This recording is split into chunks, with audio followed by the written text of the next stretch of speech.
CONMEBOL World Cup qualifying is over, and we got a bunch of takeaways from the entire qualification process. You know, we had to bring out the big guns. Yes, sir. We got the CONMEBOL Council back here. Connor, of course, DeadBall TV member, but Roberto and Martin from Ecuador Heroes also back again. If you guys have not seen the probably 2-hour video we recorded a couple months ago where we talked all things CONMEBOL, you can find that on the channel now. I will flash that on screen. This is a 2-part episode. Part 1, we're going to do biggest winners and losers. In part 2, we're going to give every single team from South America a grade for their qualification process. If you don't want to miss that and all future CONMEBOL videos here on the channel, make sure you're subscribed. And of course, check out my friends on social media. Links to everything in the description of this video. We had a very nice hater vibe before we started recording. So I'm actually going to take this one first, and I'm going to go the loser, my loser. We each have one winner, one loser. And I'm going to say, truthfully, my biggest loser is the stakes of qualifying itself.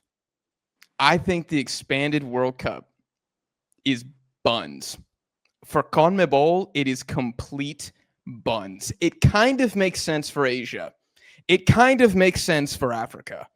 It kind of makes sense maybe for UEFA, but for CONMEBOL, when you only have 10 teams in the federation, this could have been the most epic qualifying campaign ever, with how good Paraguay were, with how down bad Brazil were, with Uruguay just kind of being there, Colombia up and down, Argentina. It could have been epic. And instead, it really came down to Venezuela versus Bolivia. That was the big headline of the qualification campaign. And I think it sucks. My belief is that there's supposed to be one good team from CONMEBOL that doesn't make it every time. Can we honestly say, yeah, Mother effing Chile or Peru or Venezuela are a good team missing out? I don't know. Let us know in the comments. But I'm going to say no. I'm going to say hard no to all three of those teams. This could have been goated, and it feels like The Witcher, right? You got rid of Henry Cavill. You spent a ton of money. Could have rivaled Game of Thrones. And instead, no one's going to watch season 4. I'm with you. I'm with you, bro. I agree. A lot of Witcher fans out there in the chat. Smash the like button, any Witcher fans in here. Honestly, I've never heard of The Witcher, so you're gonna have to loop me in on this one. Well, it fell off. It fell off like CONMEBOL qualifying. You know what? I'll counter that. Well, I guess if we're just going with loser. No, well, like, what do you guys? Does anyone here think that qualification is still awesome? I had a great time watching qualification this time. I mean, we had some tremendous teams. All of our teams were good. Maybe not Mexico.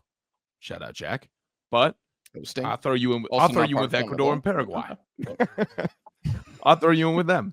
I mean, it was a tremendous qualification. It was exciting. There was intrigue, right? But yeah, I agree that some of the stakes have been taken away from it. I do agree that some of the teeth have been taken out of it, but optimistically speaking, I think our first year with these expanded rules, we got a banger qualification. Probably one of the best ones I've seen since I've been alive.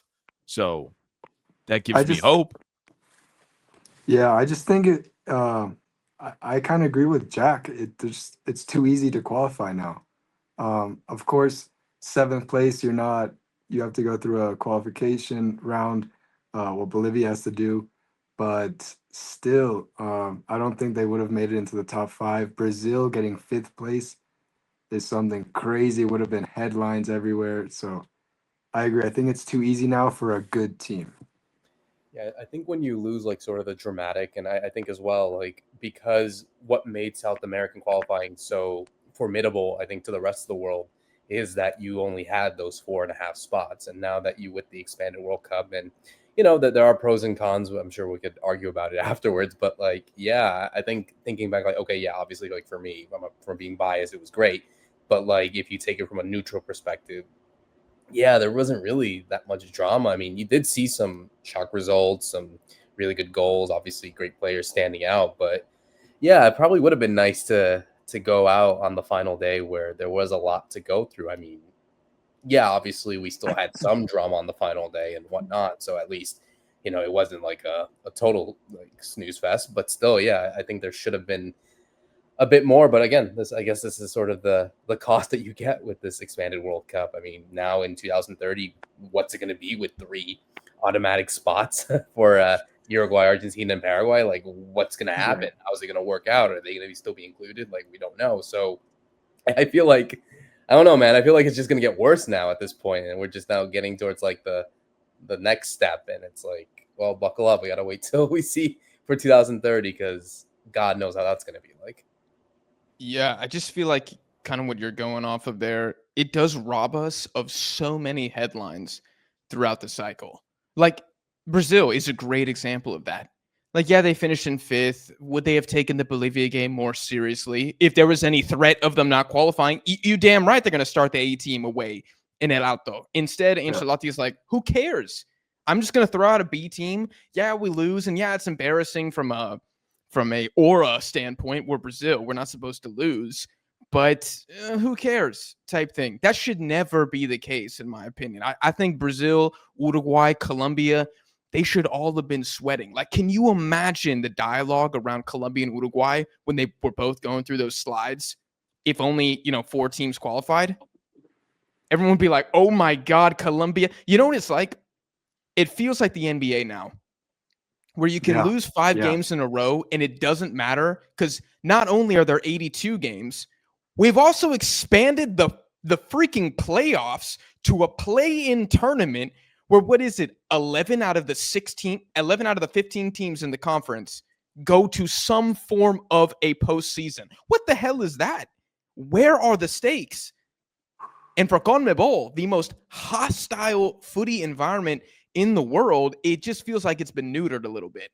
It feels like we're giving out participation trophies a little bit. We can only hope that the hatred that our nations have towards one another carries through this. Yes. Dude, I think it's because why we're probably most mad is because South American World Cup qualifiers, CONMEBOL, was the toughest one in the world. So to see this is disappointing for sure. Can I ask it takes some of the bite out of it. Yeah. Yeah, it takes a lot of the bite out of it. There's no meat. We've gone full vegan. In South America, it ain't right. It ain't right to me. Martin and Roberto, from the Ecuadorian and Paraguayan perspective, because you guys are kind of, Ecuador is kind of like this new up and coming, but historically does struggle to qualify. Paraguay, like beast mode teams, early 2000s. You guys have had more World Cup success, but you were never a team that when qualifying started, it was like, all right, Paraguay and who else is going to qualify, type thing. You guys were never Venezuela, but you weren't a Brazil or Argentina. What I'm getting at here is, from y'all's perspective, is we'll call you both tier 2 CONMEBOL teams. Did it feel different, the achievement of qualifying, which both of you had good campaigns, given that it wasn't as hard as it used to be? Did it feel different? Well, I'll let Martin go first because he's the one that has obviously dealt with it more consecutively than I did. So, yeah, Martin, you can answer that first, actually. So, for an Ecuadorian perspective, the first World Cup we've ever been to was 2002. And then it was 2006, missed out in 2010, went to 2014, and we went to 2022. So, it's been 4 times in our history. Obviously, right now it's the 5th that we've qualified. But it's something, like Jack said, it's very rare to go in confident unless you're in Argentina, unless you're in Brazil, to say we're going to the World Cup. It's playing those 18 games like animals. And so to qualify, I'm very happy with Ecuador right now because with -3 points, we finished 2nd place. Incredible. But does it feel different? Yes. Because it would have been a different dynamic. I don't know. It feels different, like it was too easy to qualify this time. Yeah, I can only speak from, this perspective because, similar to what Martin said, Paraguay qualified in obviously more harder circumstances, albeit they had a better team back then.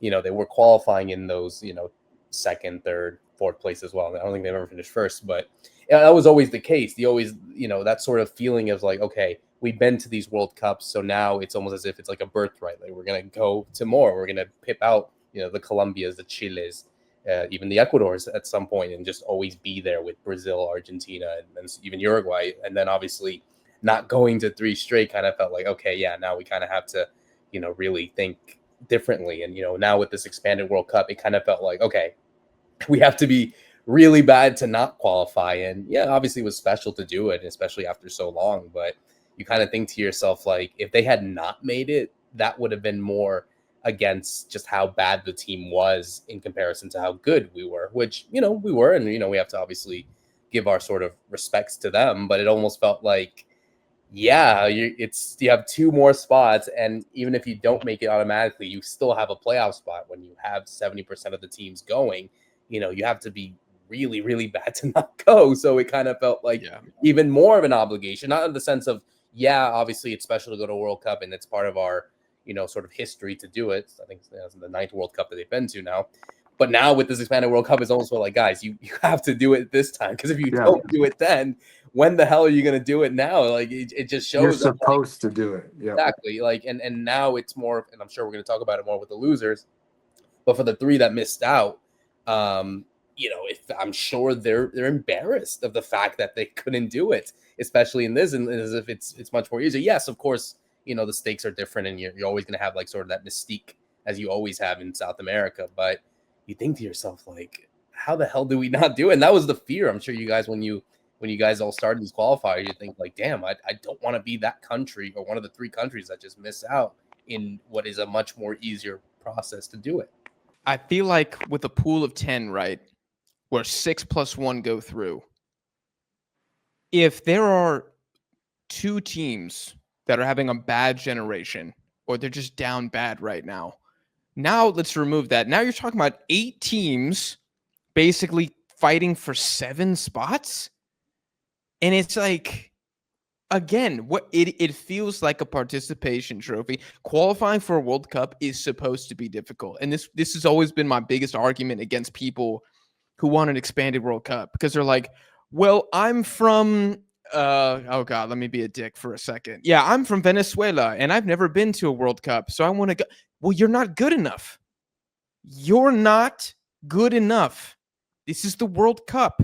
This is not a kickball team during recess. You have to qualify. You get there. This is the most sought after trophy in the world. Well, let me ask you this. Correct. Would this have been different if it was maybe 5 spots instead of 6? Would that have changed a bit more? Like, I'm saying, like, okay, then you give an extra spot to Africa, because you know how brutal it is to qualify in Africa or in Asia as well. Yeah. Would that have changed? I'm not saying a bit. Would it have changed at all if it was just 5.5? So you could just take 1 more spot out. I would have preferred that. I would have preferred that, because then, I'll tell you what, like, Argentina's got the 2 separate leagues that we have going. We love a 50-50 split. Whatever. Let's do it. Why not? You go to the Bay. You call it. Makes sense too. You got 5. Yeah, it makes sense. You got 10 teams. So yeah, you cut it in half. So it makes sense. It might still take some of the bite out of it, right? We're no longer the most difficult region to qualify in, but yeah, it gives us something else, some sort of allure there. I don't know. I really am afraid though. I'm happy with the way the qualifying finished here. Not that I'm happy that Peru's out. Shout out Peru. I'm happy that it was competitive until the final day, but I think I'm of a like mind. What happens later, like towards the end of Mastantuono's career, and he needs to be rested, and like Messi, and Argentina's okay falling to the 6th or 7th spot, what have you. Like, you might be playing in a World Cup that has like 96 teams or something. Who knows? Like 64. And it takes 6 months out of the year to complete it. I don't want that. I want the best 3 to 4 weeks of the decade to happen during this time. Like, I don't know. If we're getting into Copa or World Cup reform, I had a whole lot of other things that I think I can get into, but I think the only thing wait till the group stages. Wait till the group stages and figuring out how really bad you have to be to not qualify to the next round. You have to be so bad. And I'll say CONMEBOL did not need an extra spot. The only freaking federation that I say really deserved more spots is Africa. because even by winning your group, you still didn't even qualify to the World Cup. Like, that's some cheese. Did Asia need 3 more spots? No, or I think it was 4 or 5 more spots. I think it was No, 4. I I don't think it was think 4. so. Yeah. Yeah. No, I but don't as maybe per 2. usual, this isn't about equity. This isn't about fair and what's not fair. It's all exactly. They said, you know who's got a lot of eyeballs? Asia. You know who is going to watch in perpetuity, regardless? South America. Can y'all imagine Brazil or Argentina not qualifying now? It's basically They- impossible. no, It's it is impossible. impossible. Yeah. No. Brazil had the worst. I think we established that this was the worst qualification cycle for Brazil in our lifetimes.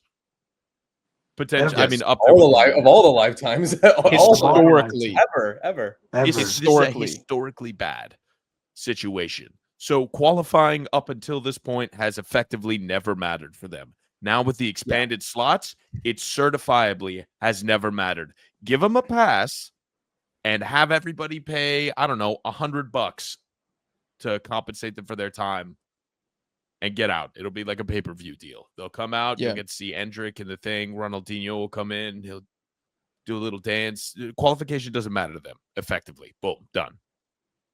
Yeah. It doesn't make sense. It's not fun. I don't want to, it doesn't make me want to watch it anymore. I will because I'm sick here. I But mean, we're fans at the end of the day, so obviously we have to No. watch it. So we have to. I'm locked in. Yeah. exactly. Yeah. But yeah, it's not exciting. I just agree with Connor. It's for example, the second to last game we played against Paraguay, and in another circumstance when we were tied with Colombia with points, I think we dropped even to 4th with 1 game left to go. We to draw against Paraguay, it's kind of like it should be bad, but the sensation was like, okay, we have another game. Like, it's just everyone else has another game, so we'll see to the left. Or for example, early on, I remember same thing with Paraguay in the first stage. We drew 0-0 here at home. We played 5 in the back with Felix Sanchez Bas. I remember it was one of his last games, and it was just like we need to win those type of games at home in the last qualifying rounds, then the last cycles, and to draw that, it was just like, oh, okay, we'll see what happens next game. So I think that's really bad for Ecuadorian, South American football, and all the eyes that are on them, because it's just we're just seeing who's the worst, and then the other teams are going to be in the World Cup, and that's it. It's like the criticism of the Copa America, where it's like the 2 groups of 5, and it's like, so we're playing a group stage to eliminate Bolivia and Venezuela, or Bolivia and one other team. We're playing an entire group stage, so 8 of our 10 teams can advance to the, it's just, anyways. I don't want to beat the horse anymore. I know that was a very long first biggest loser of CONMEBOL, but let's do our losers first, and then we'll do our winners in the second half of the video. So Connor, why don't you give us your biggest loser? Honestly, my heart wants to say Advíncula. I love Advíncula. I love him. He's so a much. loser? The biggest loser is Luis Advíncula? He doesn't get another World Cup. Maybe their goalkeeper too. I don't know. I feel really bad for Peru right now. That's where my heart goes here. The real answer is probably Chile, because there's no avenue which they can come back through here. I mean, when we get to the grading portion of this in part 2, stay tuned, subscribe. It ain't gonna be good. I did not write down a lot. I do not have a lot written down, and I'll say it again. No, you don't need to. I feel like every time we bring up Chile, we have to say the infrastructure during the pandemic did not support youth soccer, and they're seeing the ramifications from that now. It's gone. Doesn't exist. There's no ladder there. You're gonna have a 4-year gap, 5-year gap where Chile is just bad. Not Gareca can't fix it. You put Scaloni down there, he wouldn't be able to fix it. No coach in the world can fix what's going on down there. Okay, so I think they're the biggest loser, but my heart tells me Peru. My heart tells me Peru had like a fighting chance or something, and they just weren't able to capitalize on it. And there's too many players that I like down there that won't be seeing the World Cup pitch again. So shout out. Heart goes out to Peru. I nominate the national team of Venezuela. Considering they've never been to World Cup, that would be the one argument people would say. But the way that this qualifying campaign has gone for them, they had it easy, bro. They had it very easy at the final, what, 6-8 matches. And to flop in the way that they did in the last match day, to lose at home while being up against Colombia in the first half. Like, come on, bro. You can't. And they lost 6-3. Biggest losers, bro. And Bolivia. Shout out Bolivia, man. Shout out Bolivia. That's all I have to say. They have the qualification. They have the qualification match. They got one more game than I was gonna say, bro. I think you have to wait until March. No, but it's just the fact that Venezuela swore they had it. Yeah, And yeah. that it's crazy. It's crazy. Y'all remember I think Flappy Bird? Y'all remember Flappy Bird, that Yes. game like where you like have the bird and it Yeah. goes up and down like that? That's what Venezuela was like. They had like 2 excellent windows, I feel like. And then after that, it just like kept slowly going down and down. And I can't tell you how many times that you, Jack, you were like, when are we going to stop? When are we going to stop riding this Venezuela hype train? Are we selling yet? Are we doing this? Are we getting rid of, are we selling stock in them? And I don't think it would ever officially happened, but here we are. At the end of the day, At the end I of the one of the day, think- bottom 3 teams. I think no one would have thought Bolivia. I mean, Bolivia played against Brazil's B team and El Alto, so there was a chance. So for Venezuela to flop like that, it's just that takes it for me. with Venezuela, I do feel like they were the PR baby of the campaign. Like, I remember as soon as the expanded spots were even announced, there were creators who were like, Venezuela, it's happening. They're finally going to do it.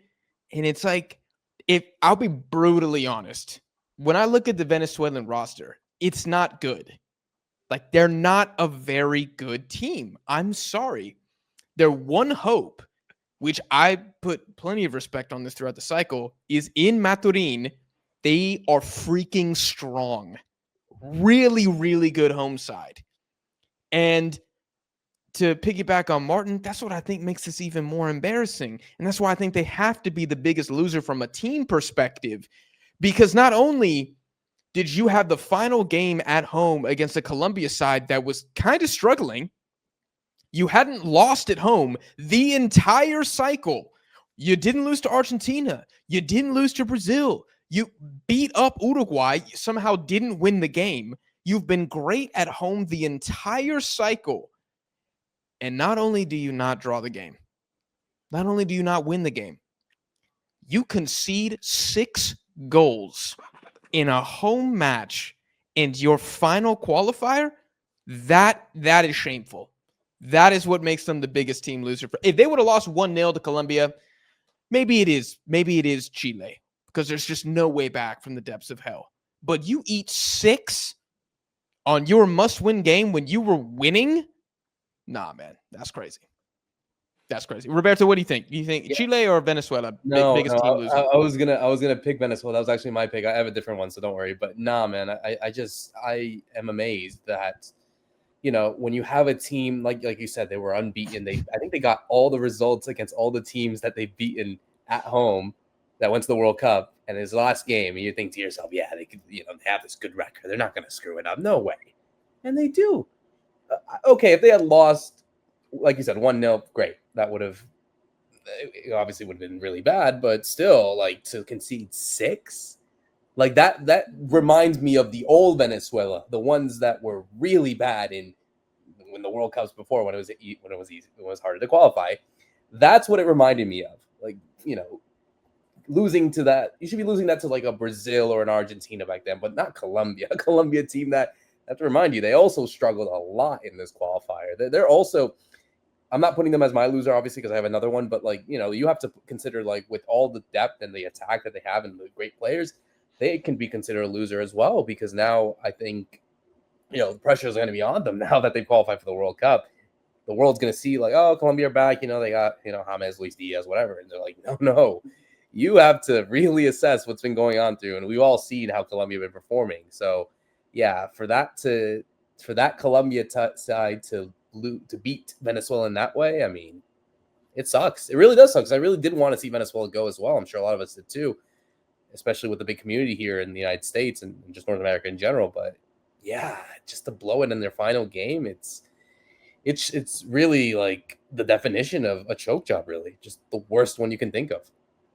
I also think it's just the fact that Colombia was already qualified, and Venezuela needed just a draw. They just needed a point. And that's another, yeah, agreed. No, it's a choke job, 100%. It can, especially given how great their qualifying started. I mean, there was a point they were like in 3rd or 4th place early on in the cycle. When the Copa America was kicking off, it was like, oh, Venezuela, I'm telling y'all, the poster's still probably up. Go check them. Everyone was like, Venezuela, they've done it. They've qualified. I'm like, it's match day 6, bro. We got 18 of these to play. Relax.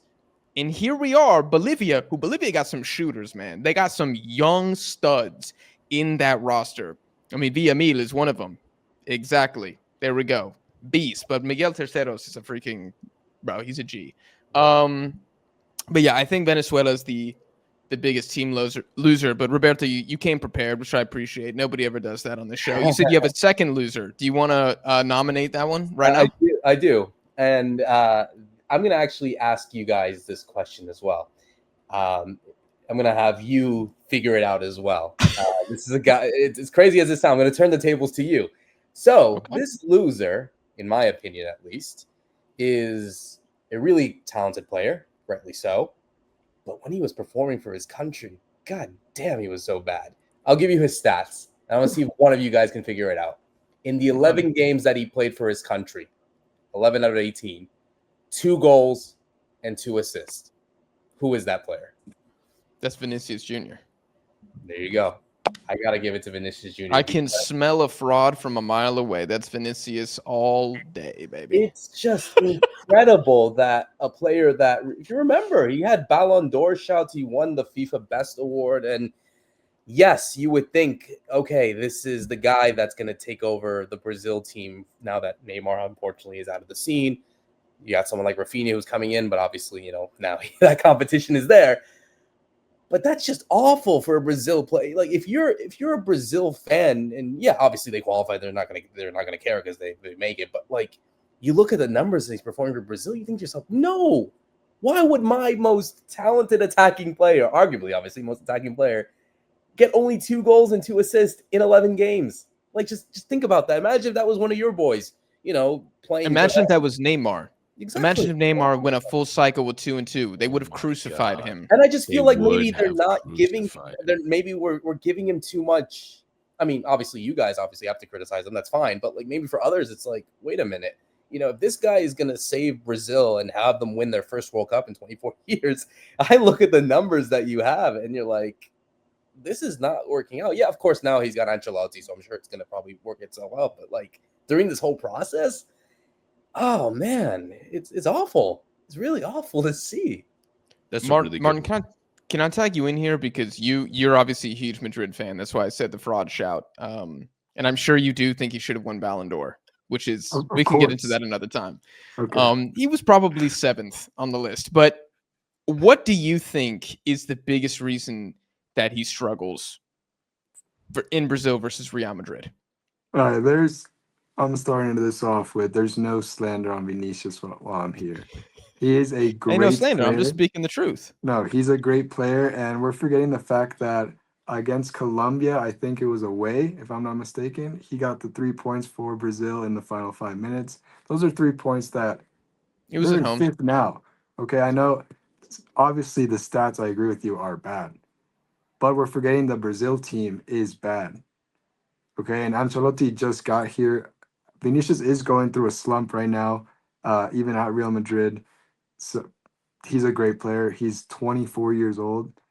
Must You Buono got- get that start over I him. think He's I 20, think 25 actually. I think the world of football just needs to realize, like, hey, this is 11v11, and if the team is bad, your best player, top 3 best player in the squad, he's not gonna get the best stats. It's a team that finished 5th out of 10th, mid-table. So why did Okay, so Rafinha get? So why did Rafinha get better numbers then? Rafinha had a great season. He had his best season of his life at Barcelona. Why is I Miguel don't know. I don't Terceros know. from Bolivia getting 7 goals, Martin? He Because plays for at the- Bolivia. Yeah. Yeah, All right, don't all get me right. on this country stuff, He's man. never scored a club goal in his life, and he's embarrassing the Ballon d'Or robbery from last season. Dude, but those are just individual stats. You know what I'm saying? Like, it's not. But how is a team going to perform well if your best players are not standing up? Like, if a team's going to do well, how the hell are you going to not perform? Like, No, I okay, understand so- what Martin's saying. So why didn't the Rafinha take 11v11 Brazil to first place, but- Roberto? Why didn't Rafinha or Rodrigo take them to first place? It's the same argument. You can't blame it on one player. It's because Brazil doesn't have a personality, right? Now that They have no Ancelotti's there, defense. maybe they have They something have no to. number 5. No, they have an insanely talented roster. To say that they're not good is just incorrect. Dude, Are they not their- playing well Their together? left backs and right It's a different backs are conversation. trash. And So the- is They do have that- Argentina's. but this is Brazil. So are we're Argentina. talking about. Molina's been No, mediocre. Argentina's are better than Brazil, though, Connor. But this is Brazil we're talking about. Argentina's These got are- better fullbacks than Brazil. These Who, are- Wesley? Come They're on, man. still not good fullbacks. But You this would is look at Look, them and say the world-class best fullbacks. fullbacks in South America are probably playing for the as a unit. I'm not saying like individuals are probably playing for the Colombian national team. Mhm. Are probably playing for Daniel Munoz is a beast. Yep. That's so I hear you. Look, the South American fullback. What do we need to call it? Economic crash. I mean, there are so few. There are so few quality fullbacks in the region. That's kind of a separate discussion. Mhm. To defend Martin a little bit, I think Rafinha deserves smoke as well. I think he does. Like, dude, you're probably going to win the Ballon d'Or this year. Maybe it's Lamine Yamal, maybe it's Dembele, but you'll be top 3. Mhm. I haven't seen the performances really from you either. The only you don't think he's top 3? No. I'm not defending you Top anymore. 3? Vinicius is Okay, certified No, booty that's for crazy. Brazil, bro. That's You don't think insane. he's top 3? Dude, I don't think At he's least top Rafinha 5, top No. 7, bro. Who's can I get the 5 That's- better? We Go have to for top it. Yeah, I 7. want to Let's hear go this. I 5 want to better. hear this. Go for it. Go for it. I'm thinking of CONMEBOL, bro. Let's another day. This is the world we're talking about. Like, He said, "I'm too locked in, man. I can't." man's got Moises Caicedo right up there, man. That's how. Dude, he that's how I does see it. have Caicedo 3 in the Ballon d'Or. Got Pacho, Hincapié, Oh, and I never said that. I Caicedo never top said 3. That's his top 3 right Hey, there. hey, Caicedo's the GOAT. So come Mm. on. I think best midfielder in CONMEBOL. But I'll say the only Brazilian star that I think when I watched him, I was like, okay, he's balling out, was Bruno Guimaraes. I actually thought he was pretty good in like every qualifying game. They didn't know who to put next to him. They never knew what the 6 was, who was the 10. It just they couldn't really figure it out. That is very But that your best player is a defensive midfielder for Brazil. Like that. That's For actually Brazil. really telling when you think about it. Like really, like a midfielder is your best player. Well, I mean, for him, all he has to do is repossess the ball and distribute. I'm not going to say it's an easy thing to do, but he knows his job. He's done it for Newcastle. It's very hard to make him look bad when he's a good player. He's a consummate player, right? That's Brazil's issue. They have an identity crisis right now. They need somebody to lock them in and centralize them. Everybody thought it was going to be Vinicius, which is, I agree with you, massive loser here. Everybody thought it was going to be Vinicius, wasn't him. Everybody thought, okay, well, maybe Endrick can do something. I thought Endrick might do something. Wrong. Mm-hmm. So many people told me it was going to be Rodrigo. One Rodrigo. no, The The- list goes the on. ghost of Rio de Janeiro. The list goes on too. That's the sad part. And the list goes on. Is it going to be list goes Esteval? Is it going to be Esteval? Is he going to be the next victim? Is it going to be Joao Pedro? You know, who's next? Cunha. Cunha. Where we at? We They're have to trying. give them time. Honestly, you could say Brazil is one of the biggest losers, but frankly, they didn't lose anything. So I like picking out the individual player there. I'm with you on that. I might even concede that Advíncula was not a bigger loser. I convinced you enough. Vinicius has future that. World Cups. Yeah, I'll consider it. I think Vinicius, whether it's fair or not, if you're supposed to be the face of Real Madrid, if you're supposed to be a top 5 player, I can't criticize or praise you like I criticize or praise Solomon Rondon, for example. You just don't have the same expectations. So I'm joking when I say Vinicius is trash. I'm also an Atleti fan. But it was a very disappointing qualification cycle, and he was one of many Brazilian stars who struggled basically the entire time. I mean, if you want to do a stock up, stock down Brazilian national team edition, I would say Luis Enrique went up. I'm going to say Bruno Guimaraes went up. Y'all can fight me on that. And maybe Cunha did enough when he started getting minutes. I don't know. That's probably it. It's not Vanderson. It's not, I don't know if it's Wesley. Casemiro. Not that he was terrible. It's definitely not Wesley. Even Allison, the It's not- goalkeepers. Yeah, maybe Allison. It's not Jan Cuoto or whatever that guy's name is. Yeah. Okay. Interesting. So you're going Vinicius. Is there a bigger person, like player loser? If not, I have one loser that I'm just going to throw out there before we get into winners. I could get another one. I could get Okay. another one. Go for it. Okay. Maybe Darwin. Looked Mm. so promising. Looked like he was going to break Luis Suarez's goal record. And then the tank. The quality switch between that Uruguay when they arrived to the scene. Manhandled CONMEBOL. They had 3 great windows and then fell into irrelevance to the point that, well, not irrelevance. Let me take that back. But Darwin was effectively neutralized due to the brawl. Lost a lot of games there. Super unlucky. Bingo. Then massive tank in performance. His head's not right. That carries over into Liverpool. I don't know. I feel bad for It's a him. good shout. I think there are That's a bigger good losers shout. out there, but He did get goals though. He did get the He did goals. get goals. he did. Yeah, he did well. It was objectively not a bad season for him. Not a bad qualifying cycle. I think the suspension screwed him. That's why I'm going to protect him from being a loser, because I think that Copa America brawl really just imploded his campaign. That's how I kind of look at it. Yeah, Which, that's if your fair. baby's in the stands, I feel like you should get a pass. Knock 2 games Yeah. off. Knock 2 games off if you're saving your newborn child. Why is she not in box seats? I don't know. Anyway. I got a player. I got a real quick player, and this one's super hater. Jefferson Soteldo from Venezuela. I was gonna say that. Dude, I'm tired of hearing about this guy. He's not good.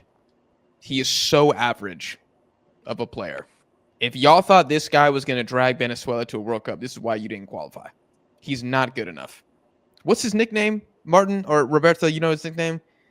Bonnie Rubble, because he's so small. I think that was the one that I remember. Is it like Barney Soltedinho or Rubble. something? Or It could be. What? Yeah, I think my it's thing is- Soltedinho. Yeah, I think it's Soltedinho. Yeah, you're right. I just got the Barney Rubble one because he Soltedinho. looks like him. That was always my thing. I a like that. little bit, yeah. I agree should with be you, there. Jack. Soteldo, he's obviously a flashy type player.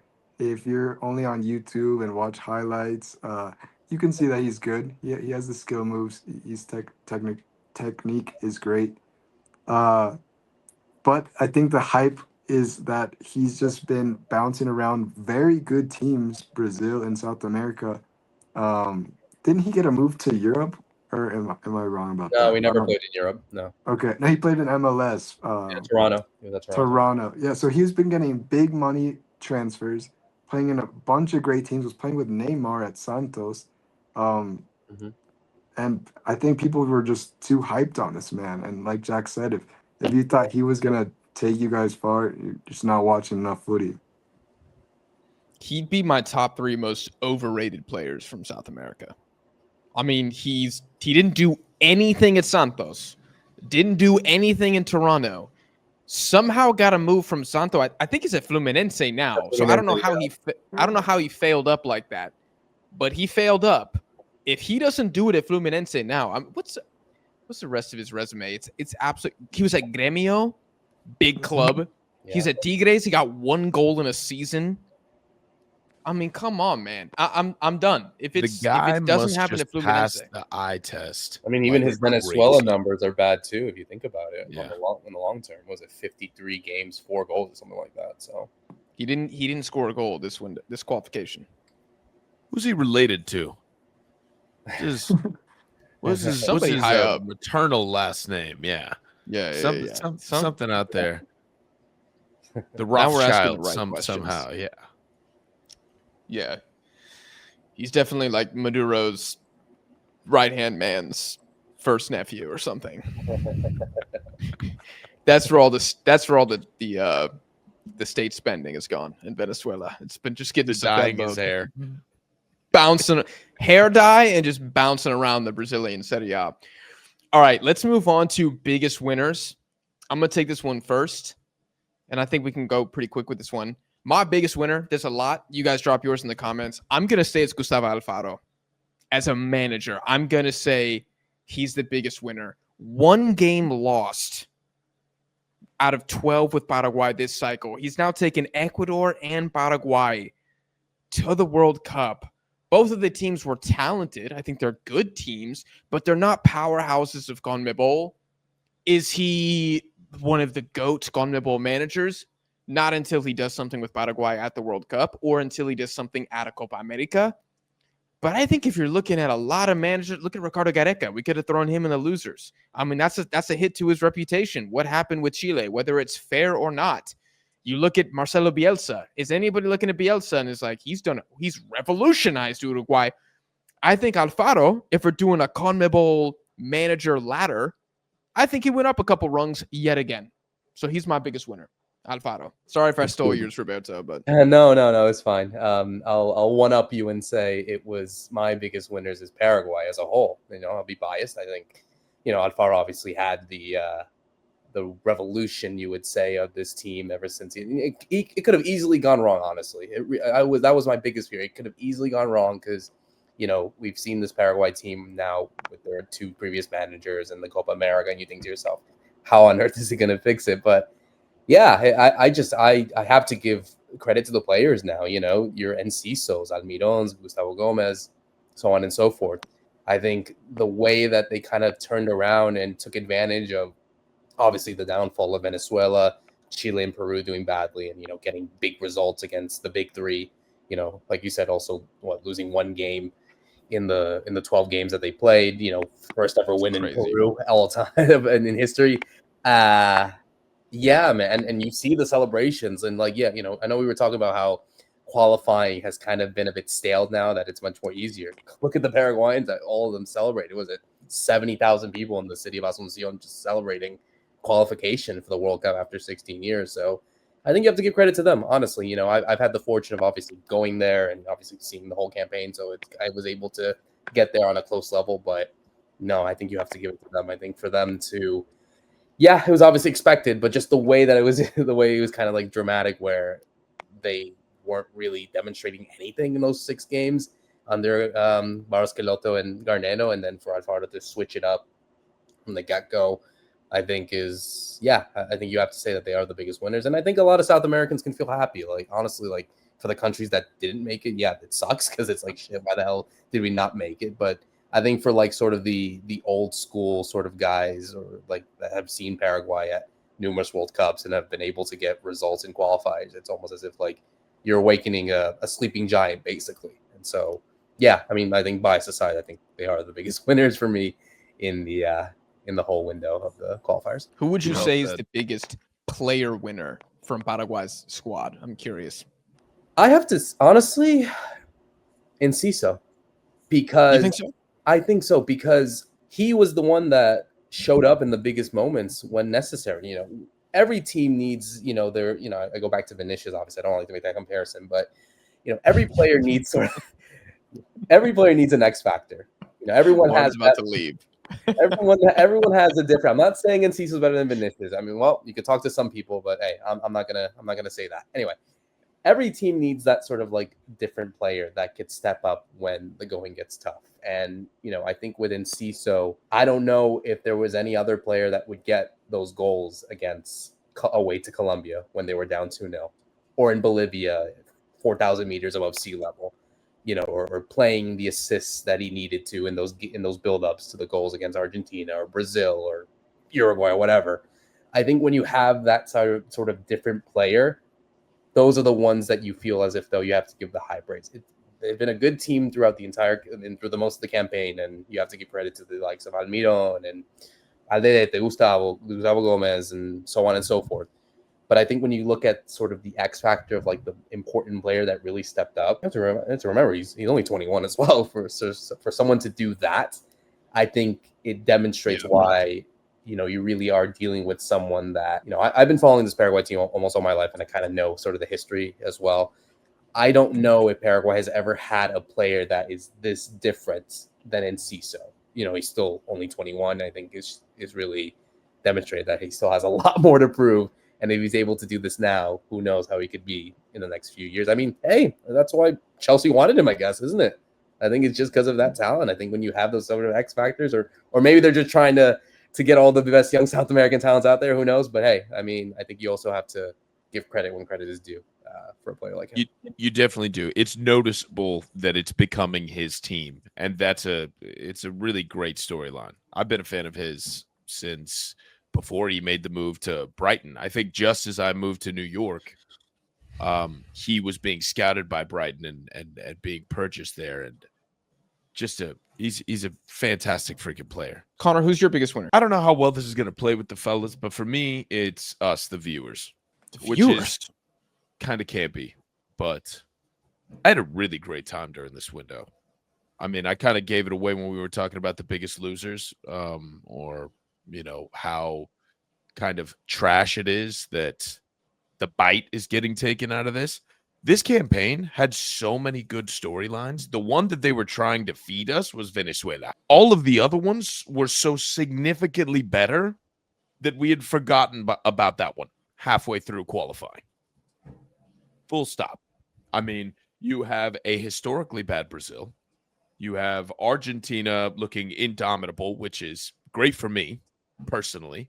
But on the other hand, Colombia, who had a bone to pick with Argentina, are able to come back and take points off of them. Ecuador is able to take points off of them. Paraguay is able to take points off of them.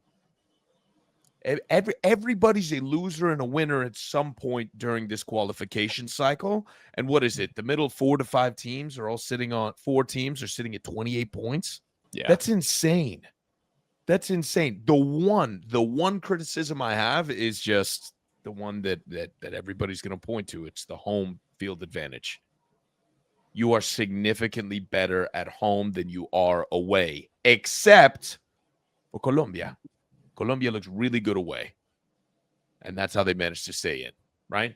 Argentina looked really good away. That's why we were on top, right? I don't know. There's an excess of storylines. You have teams rising and falling and players doing really well. I was very pleased. I don't think that the expanded slots damaged this qualification cycle. Next year in the future, I'm worried, but this one, no. I had a really good time. There's something in it for everybody, except for Vinicius fans. Not much in there for you. I still enjoyed it, but things would have hit so much harder with some of the results. Like Ecuador beating Uruguay early in the cycle would have been like, holy shit, this is big. Or like Argentina beating Brazil 4-1. Yeah. Knocking Brazil into elimination territory. It could have been way better. You know, Connor, this is like when you told me, was it Rings of Power you said wasn't that bad?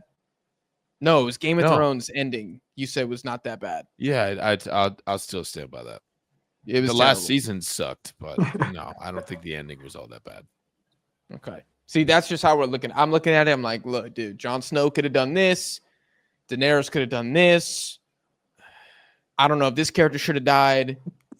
They And got so- embarrassed the season before. Listen, hold on. That's a different conversation. I understand the analogy, though. I still think the storylines were great. We saw a lot of good football. I don't want the competition to leave, right? We bred a fantastic qualifying cycle just by virtue of us being CONMEBOL. I like that was not lost with the expanded slots. That was something that I was worried about going into this. It was decent. The hatred you're talking about. The during the hate, game. straight up, the hatred, the vitriol. I don't ever want my dad to stop saying "Ojo con Paraguay," and he can still say that this season. He can still say it, even though, the only team's not qualified. There are 3 guys not going, right? 3 guys uninvited to the party. That's okay. They still played. It was still tough. I mean, you kind of wish Advíncula had featured a little bit more, and maybe he could have fought a little harder. I don't know. I don't know what to say. Bro, The Gareca Advíncula storyline, is I trash. I'm enjoyed sorry. myself. No, it's not. Advíncula is trash, good. bro. You think Vinicius is good? Okay, It's only Advíncula, I because think you're a Advíncula over Boca fan. Vinicius this season. You're a None. Boca fan, bro. Advíncula, no. Bro, no. Dude, I want They to say both my trash. winner. Is the truth. Say your I say wanna your say- say your winner, because I feel like if we debate Connor, we're just getting back into the is expanded good or like did we have fun type thing. So No. yeah, who's your winner? Who's your winner? Okay, my winner of the 2026 CONMEBOL World Cup qualifying is the defenders of Ecuador. The Ecuador defense, a record-breaking campaign, only let in 5 goals. 5 goals in 18 matches. We're talking about set pieces and anything. And I like to take account during the 2022 World Cup where our defense was playing.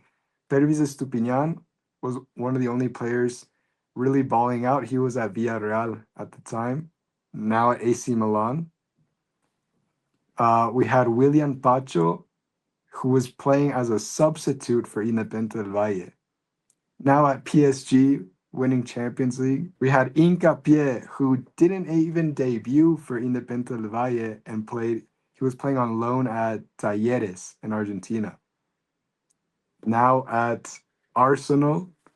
And Joel Ordóñez, at the time, a 16, 17-year-old center back who was playing for Independiente Juniors, not even the first team. Now looking to see if Aston Villa picks him up or a Premier League mid-table team is picking him up because he's balling out in Belgium for Club Brugge.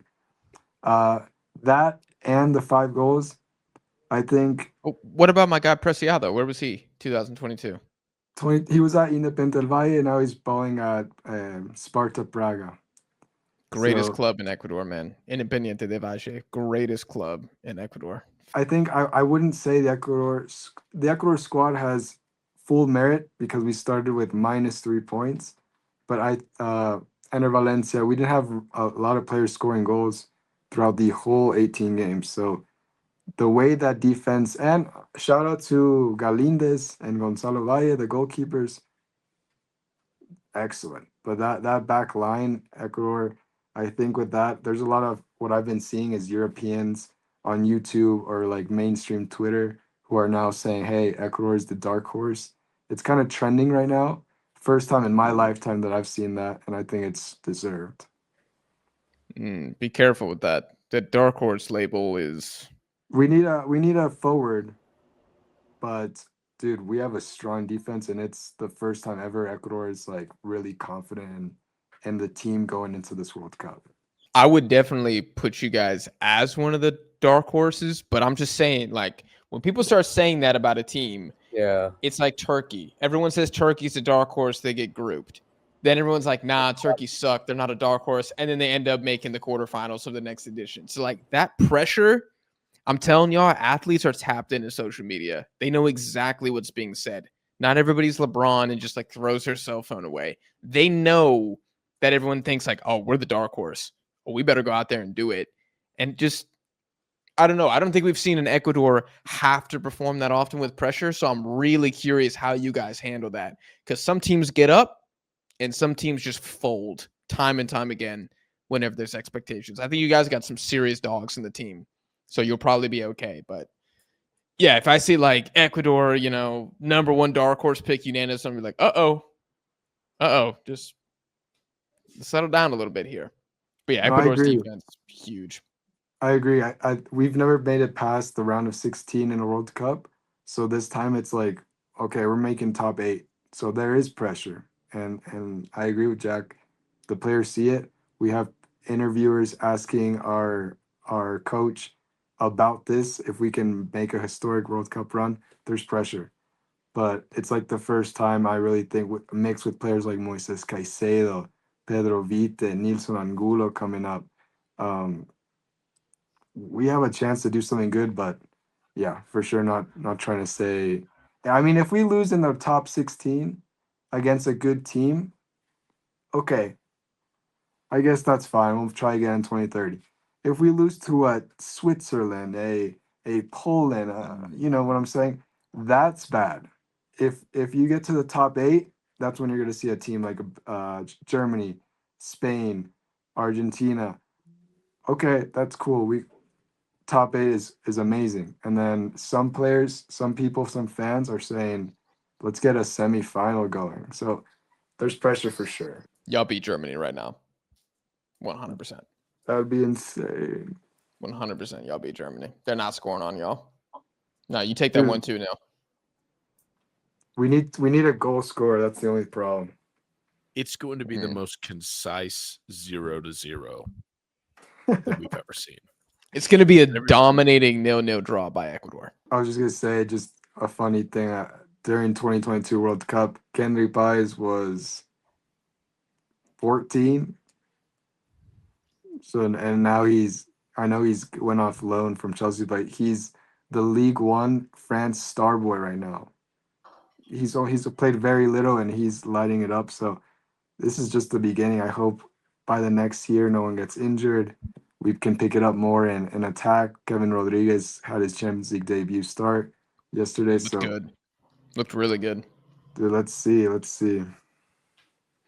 Okay. Gentlemen, any last winners we want to throw out there? I kind of want to nominate one player quickly, but do you guys have anybody? We can wrap up here in the next couple minutes. I'm just going to say Thiago Almada. That's my biggest winner from Argentina. Dude had a phenomenal qualifying campaign. Kind of went from a guy from the inferiores, like youth player, to like, holy crap, does this guy need to start? And I think if you did that with Chile, it would still be impressive. But the fact that you're doing that with Argentina is like, whoa, you got to put some more respect. In such a highly competitive position as well. Everybody's wondering about what's going to happen now that Di Maria is gone, and you're looking at people like Mastantuono, Garnacho, Almada. Wasn't he playing Garnacho the MLS? can't get in the team half the time. Dude, I was going to say, one of the losers is Garnacho, bro. I think I'm a firm believer that's Manchester United that's done this to him. We need to see him. I'm not sure if. Yeah, but it's also his I'm with fault you. And online stuff that he's done, and just not getting along with some players allegedly. So, yeah, I don't know. I think we'll see. We'll see. I want to see what he does now that he's out of United. Hopefully, you know what? Here's my prayer. I want Enciso. And I want Garnacho to do well at Chelsea this year. I'm going to send that out there. Next year. Enciso's not playing this year. Next year. Post the World Cup. Maybe they can put it together. Mm-hmm. Maybe Chelsea will replace them with 15 other South American wonder kids that they'll just buy just because they can. I mean, who knows? Throw Country Pies in there, too. Let's just get every good South American under the age of 22, and let's just send them to Chelsea for $20 million, and then immediately on loan to Strasbourg, and let's see how many of them make it. Yeah, I think that's the move. Any last winners? Shout out Bolivia, like I said earlier. I think everyone thought they were going to be 10th or 9th at the most. So to get to that playoff berth, that's really good for them. Yeah. Terceros again. 7 goals for Bolivia. I think he's 20. Unbelievable, dude. Unbelievable. We got there's some really, really exciting players coming up. Every single team, even Peru and Chile, have like one guy where it's like, well, this guy could be a stud. So I think the future of CONMEBOL. I cannot imagine who the Chilean is, but let's save that for next time. Dario Osorio is who the Chilean is. He wasn't very good in qualifying, but I mean, the whole team was terrible. And I think he's like 21, 22. He's 22, I think. Give him time. Give him time. He's a prospect. But anyways, guys, those are the biggest winners and losers from CONMEBOL World Cup qualifying. If there's a player we forgot, a team we forgot, a moment, a manager, let us know down below in the comments. And remember, we got part 2 dropping soon, so make sure you subscribe to the channel and subscribe to our friends. Everything will be in the description of this video. Smash the like button, and we'll see y'all in the next one.